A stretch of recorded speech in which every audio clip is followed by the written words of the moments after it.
नमस्कार, स्वागत है आपका। मेरा नाम है विपिन बेबाक। आज हमारे साथ स्टूडियो में मौजूद है शिक्षक नेता और पर्यावरणविद डॉक्टर कुलदीप मलिक। मलिक साहब, स्वागत है। बहुत बहुत धन्यवाद चौ साहब।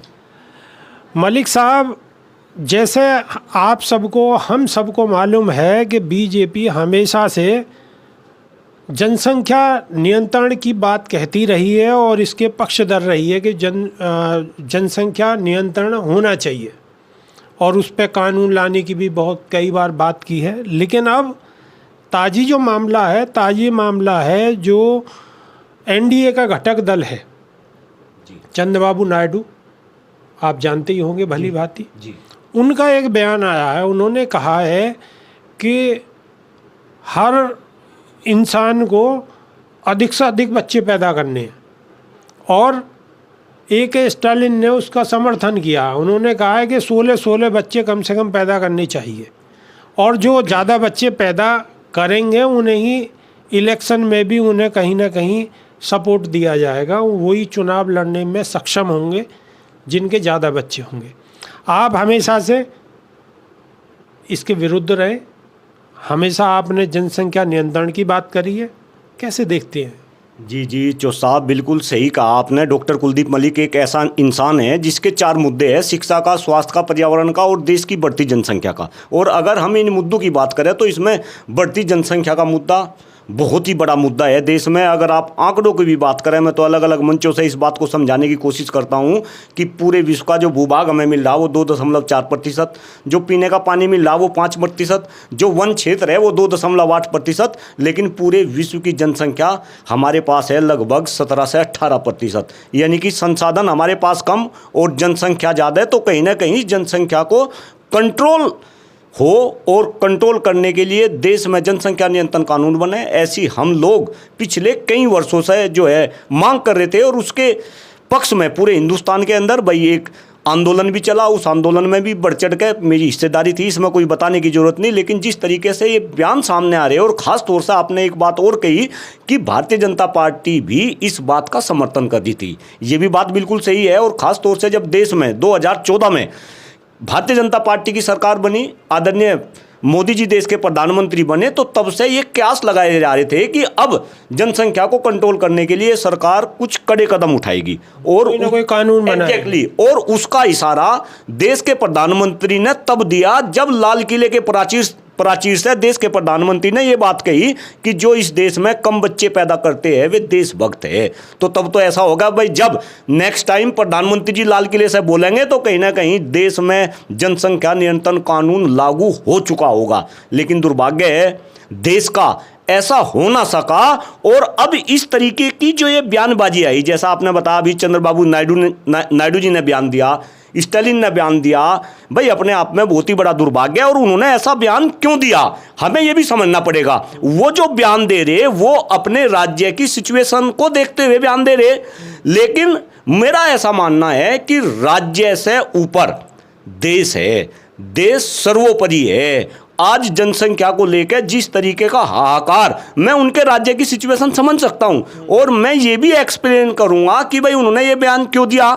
चौधरी साहब, अगर आप देखें, खास तौर से आप उत्तर साइड के राज्यों को देखें और दक्षिण साइड के राज्यों को देखें, अगर आप इनमें जनसंख्या की बढ़ती हुई दर को देखें, या खास तौर से अगर आप फर्टिलिटी रेट की बात करें, प्रजनन क्षमता की बात करें, तो अगर मैं पूरे देश की बात करता हूं तो वो 2.0 के आसपास है।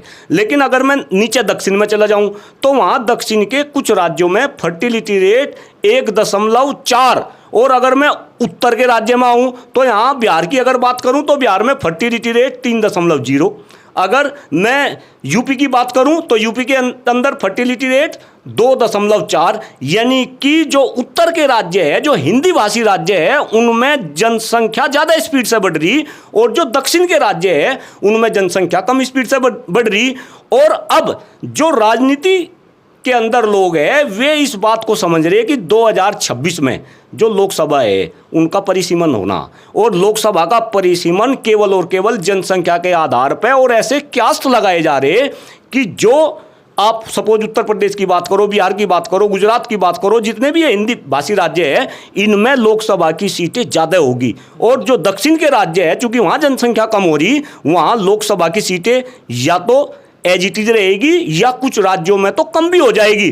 तो अब उन्हें ये बात समझ आ गई और इसी तरीके के बयानबाजी वो कर रहे कि भाई जो हमारे राज्य में ज़्यादा बच्चे पैदा करेंगे उन्हें हम प्रोत्साहित करेंगे, लेकिन वो उनके लिए फायदे का सौदा हो सके, उनके राज्य के लिए फायदे का सौदा हो सके, लेकिन शायद देश के लिए ये ठीक नहीं है। और खास तौर से भारतीय जनता पार्टी वाले लोग सुने, जो लोग जनसंख्या नियंत्रण कानून की बात करते थे, और मैं तो बिल्कुल खुलकर नाम ले रहा, मैं तो आदरणीय गिरिराज जी की बात कर रहा। भाई केंद्र में जो है फिलहाल वर्तमान में कैबिनेट मंत्री है, आदरणीय गिरिराज जी भी हमारे कानून का जो है समर्थन करते थे। और मुझे तो याद आ रहा वो पल कि आदरणीय गिरिराज जी की कई सारी हमने जनसभाएं कराई, पश्चिम उत्तर प्रदेश में, अमरोहा में कराई, गाजियाबाद में कराई। एक ऐसी जनसभा जब उनकी बागपत में हो रही थी, जरा गिरिराज जी तक ये वीडियो जाएगी, ध्यान से सुने गिरिराज जी भी, आपने ये प्रॉमिस करा था, 2016 की बात है, मुझे डेट भी ध्यान है, अक्टूबर का महीना था,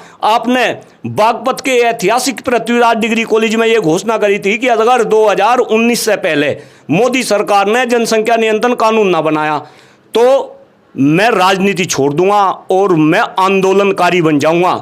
लेकिन 2019 भी आया, आपने चुनाव भी लड़ा, चुनाव लड़ने के बाद आप सांसद भी बने, और सांसद बनके आप तो उस टाइम पे तो थे राज्य मंत्री, लेकिन फिर आप बन गए कैबिनेट मंत्री। यानी कि जनसंख्या की बात करते करते और जनसंख्या में भी आपने हिंदू मुस्लिम घुसा दिया। हिंदू मुस्लिम की बात करते करते आपने तो अपना प्रमोशन ले लिया। लेकिन जनता को क्या मिला? जनता को मिला कि आज जहां हम जनसंख्या नियंत्रण कानून की बात कर रहे थे, आज कहीं ना कहीं जनसंख्या को हिंदुस्तान के अंदर बढ़ाने की लोग बात करने लगे। अपने आप में बहुत ही बड़ा दुर्भाग्य है, बहुत ही बड़ा दुर्भाग्य।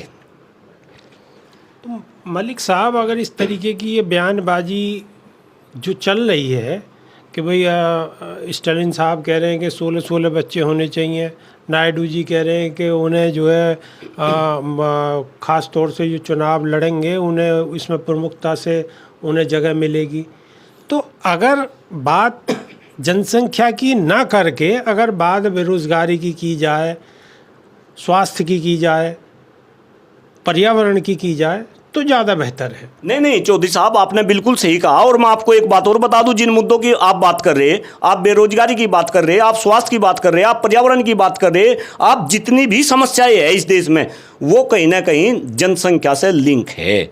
और चौधरी साहब, एक आंकड़ा मैं आपको और दे रहा, जितने हमारे पास संसाधन हैं उसके अनुसार हमारे देश की जनसंख्या 20 करोड़ के आसपास होनी चाहिए, लेकिन जनसंख्या जा रही है 140 करोड़ से भी ज़्यादा है। भाई एक बात देखो, अभी तो हमने पिछले साल हम चाइना को पछाड़ के नंबर 1 बन गए।